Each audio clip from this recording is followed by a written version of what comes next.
Se imagine chegando em Campinas, no coração do campus da Unicamp. É cedo, mas a movimentação já é intensa.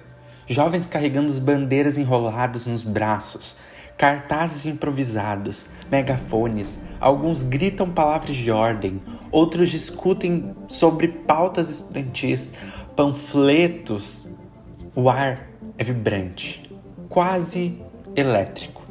Você está entrando no 12º CEL, Congresso de Entidades de Base da Unicamp. Para muitos, esse evento é um dos momentos mais importantes da vida universitária. É o espaço onde centros acadêmicos e diretórios estudantis discutem os rumos da política e da universidade. É ali que se formam alianças, se definem chapas, se votam moções. E teoricamente, o palco da democracia estudantil. Mas quem esteve presente naquele ano não se lembra apenas da festa da política. Ao contrário, muitos carregam até hoje a sensação amarga de terem vivido não um congresso plural, mas um ambiente controlado, marcado pela tensão e pela hostilidade. Em entrevistas concedidas à época e também relatos posteriores, estudantes descreveram o 12º CEL como um evento tomado pela truculência. Um deles, que pediu anonimato, disse: "Nós chegamos acreditando que iríamos debater ideias, mas logo ficou claro que existia uma força organizada que não estava disposta a perder o controle. Era como se já tivesse tudo decidido de antemão." Esse é o plano de fundo que precisamos entender antes de mergulhar no episódio central. As agressões, os cercos e a burocracia autoritária que marcaram aquele congresso e que, mais uma vez, tem ligação direta com a atuação da UJS no movimento estudantil. Você está ouvindo o Trenzinho da Juventude, episódio 3, Agressões e Burocracia, caso Unicamp. O CEL, Congresso de Entidades de Base da Unicamp, não é apenas um encontro local, ele é simbólico. Carrega consigo o prestígio de uma das universidades mais respeitadas do Brasil e atrai, por isso, a atenção de forças políticas nacionais. Decidir os rumos do movimento estudantil na Unicamp não é apenas uma questão de pauta acadêmica, é também uma forma de influenciar a correlação de forças na Uni, na UBS e em outros espaços maiores. No 12º CEL, este peso foi ainda mais evidente. Estudantes relataram que caravanas inteiras de militantes ligados ao JS chegaram organizadas, já com estratégias de votação definida. Eles vinham em bloco, já sabiam onde sentar, com quem falar, como pressionar. Era uma operação política, não um congresso democrático, contou Mariana Lopes, estudante de ciências sociais da época. O que deveria ser um espaço de encontro e debate plural transformou-se rapidamente em uma arena de confronto. Chapas independentes compostas por estudantes não alinhados ao JS denunciavam que tinham dificuldades até para registrar suas candidaturas. Segundo eles, regras burocráticas eram criadas e aplicadas de forma seletiva, sempre dificultando a vida dos opositores. Um repórter do jornal universitário Zine Estudantil descreveu o clima do 12º CEL em uma cobertura. Não parecia um congresso estudantil, parecia uma convenção partidária. O discurso de democracia era repetido no microfone, mas na prática era outra coisa: intimidação, exclusão e manobras regimentais. Essa contradição é fundamental para entender o que estava em jogo.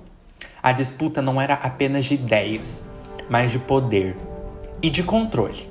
O CEL, que deveria fortalecer o espírito acadêmico da comunidade acadêmica, se tornou um símbolo de quanto a burocracia e a força organizada da UJS conseguiam dominar o movimento estudantil.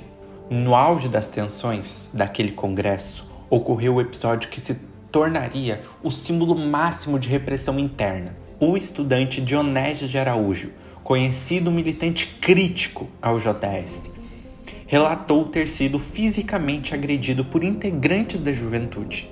Segundo ele, o que começou com uma discussão acalorada sobre credenciamento e regras de votação rapidamente se transformou em empurrões, socos e intimidações.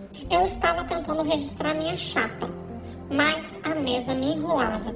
Quando questionei, cercaram-me e me empurraram. Um deles me deu um soco no braço. Disseram que se eu insistisse, ia ser pior. Contou Dionésios em um depoimento ao jornal Correio Estudantil de Campinas. Mas não foi só ele. Outros estudantes também denunciaram terem sido perseguidos e até cercados nos corredores por militantes organizados da UJS. Uma aluna de história que preferiu não se identificar afirmou: eles sabiam quem eram os opositores, nos seguiam, ficavam atrás durante os debates, anotavam tudo que a gente falava. Era sufocante. A agressão do Dionésios virou estopim. Muitos que estavam presentes afirmaram que aquele episódio destruiu qualquer ilusão de que um congresso fosse de fato democrático. Um estudante resumiu assim: naquele momento eu percebi que não estávamos num congresso de estudantes, mas num teatro, com atores já escalados e um roteiro pronto. Quem não se encaixava era expulso pela força. Esse episódio central é o que nos ajuda a entender o que estava em jogo. Não era apenas uma divergência política, mas a tentativa sistemática de silenciar e de intimidar opositores. É aqui que eu quero fazer uma pausa e refletir com você, ouvinte. O que significa quando um congresso estudantil, que deveria ser um espaço de democracia e diversidade, acaba marcado por agressões e intimidações? Há uma contradição gigante. A UJS, que se apresenta como juventude socialista, deveria ser a primeira a defender a pluralidade de ideias, o debate aberto, escuta democrática. Mas, naquele congresso, o que vimos foram práticas autoritárias, coercitivas e até violentas. É importante lembrar, não estamos falando aqui de um caso isolado. Não foi apenas um empurrão ou uma briga de jovens exaltados. Estamos falando de uma prática política repetida em diversos espaços, sempre com o mesmo objetivo: manter o controle. E essa contradição é profunda. Como pode uma organização que carrega no nome o ideal socialista, que fala de liberdade e de igualdade, agindo de forma tão contrária a esses princípios?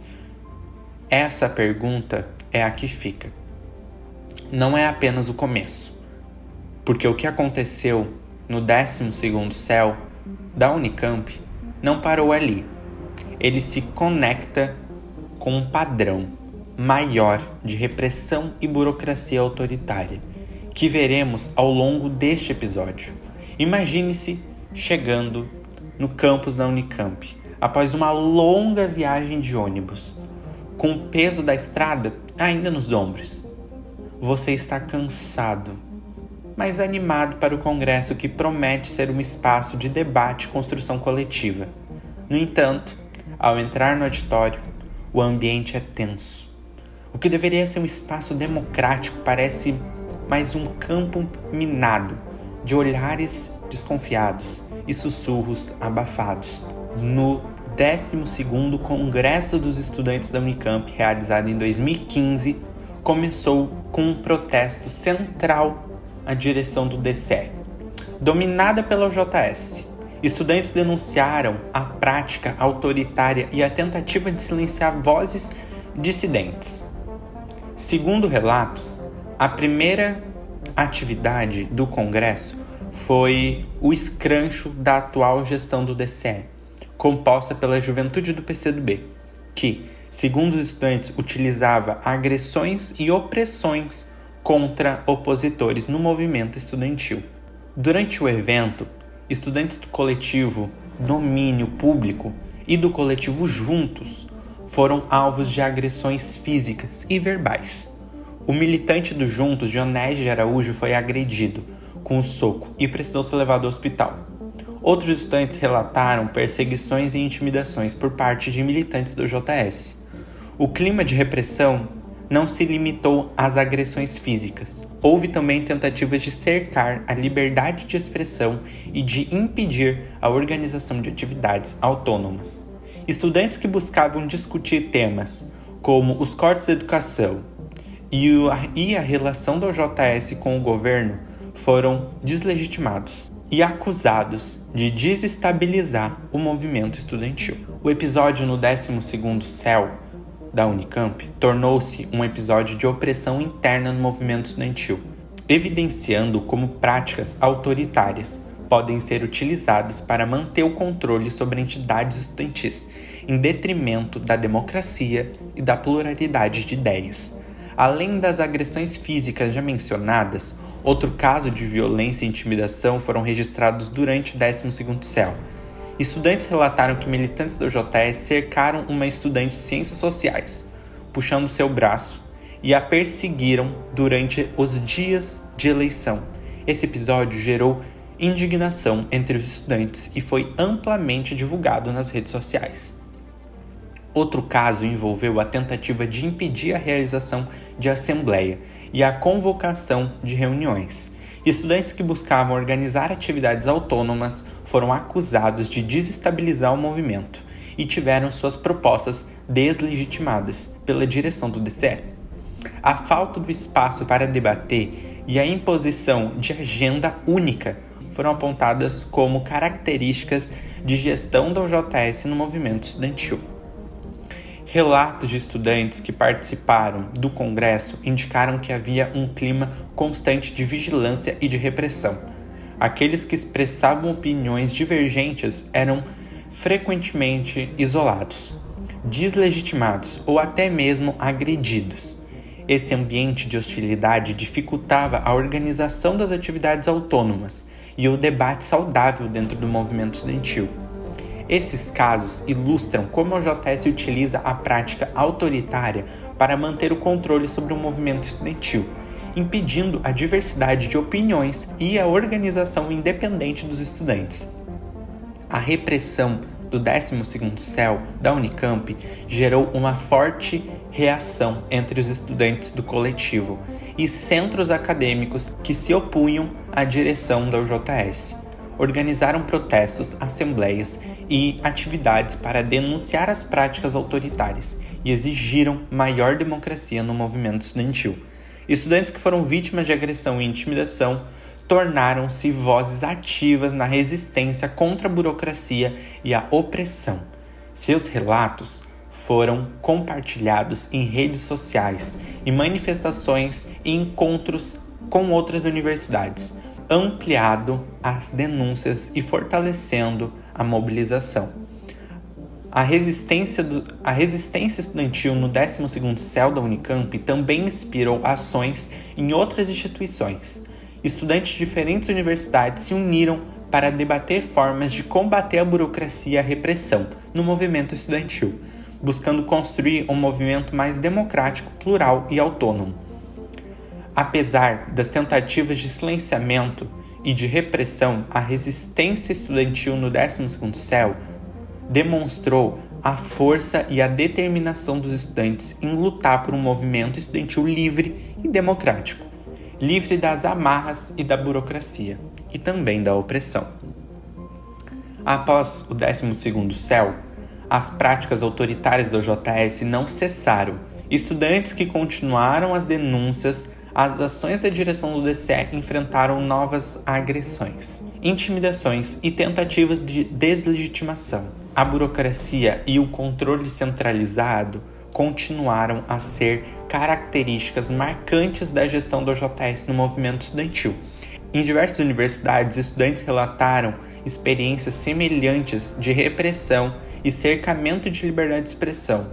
Ao JS, enquanto juventude do PCdoB, manteram a sua postura de controle e imposição de uma agenda única, dificultando a organização autônoma e plural de ideias dentro do movimento estudantil. A resistência estudantil, no entanto, continuou a crescer. Coletivos e centros acadêmicos independentes fortaleceram suas ações, buscando construir um movimento estudantil que fosse verdadeiramente democrático, plural e autônomo, ou um movimento que fosse controlado por uma única força política, que limita a liberdade de expressão e a organização autônoma. A resistência estudantil no 12º CEL mostrou que é possível lutar contra a burocracia e a opressão, e construir um movimento estudantil que seja fiel aos princípios democráticos, liberdade e autonomia.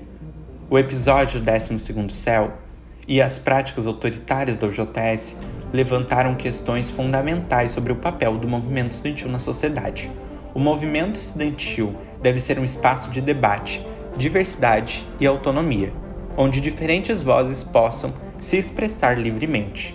No entanto, quando práticas autoritárias e de controle são impostas, o movimento perde a sua essência e se torna um instrumento de interesse partidário, em vez de ser uma ferramenta de luta pelos direitos dos estudantes e pela melhoria da educação.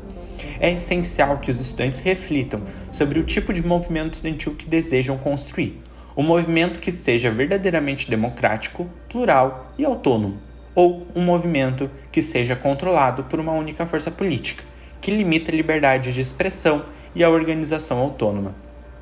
O 12º CEL serve como um alerta para os estudantes sobre os perigos da burocracia e da repressão no movimento estudantil. É fundamental que os estudantes estejam atentos às práticas autoritárias e sempre se mobilizem para combatê-las, garantindo que o movimento estudantil continue sendo um espaço de luta pelo direito dos estudantes e pela melhoria da educação. A experiência da Unicamp também demonstrou a importância da organização autônoma e da pluralidade de ideias dentro do movimento estudantil.